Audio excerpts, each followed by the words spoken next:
Je viens tout juste de remettre à la location un appartement et voilà, en quelques minutes, j'ai déjà 5 messages et je vais t'expliquer lesquels je vais refuser immédiatement. Alors le premier que je vais refuser, c'est lui, la personne qui demande le montant des charges EDF annuelles. Alors oui, je sais que le gouvernement vous l'a mis à l'envers avec le prix de l'énergie, je comprends, c'est une dépense importante, je comprends, il n'y a pas de souci. Par contre, quel message ça envoie au propriétaire?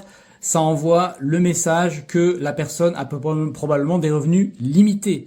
De plus, c'est une information que très souvent les propriétaires n'ont pas, puisque ça dépend vraiment de l'usage qui est fait dans le logement.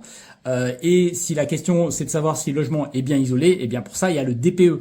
Donc c'est pour ça que quand je reçois ce type de questions et que c'est la première question, j'ignore tout simplement ce genre de candidature. Ce genre de message bateau du style est-il toujours disponible? C'est dommage, vous perdez une opportunité. Donc là, je vais lui répondre, mais le mieux sur un premier message, c'est quand même de vous présenter. En fait, en tant que propriétaire, on veut savoir à qui on va louer, pourquoi vous voulez louer un appartement. Donc dites-nous-en un peu plus, rendez le truc humain pour être traité comme un humain. Par exemple, ici, cette personne m'explique que voilà, elle cherche un logement pour son fils, qu'il il a le SMIC, qu'elle peut être garant, qu'il a Visal. Donc elle m'explique un peu sa situation, il a pas l'air d'avoir de gros revenus, mais ça ne me pose aucun problème.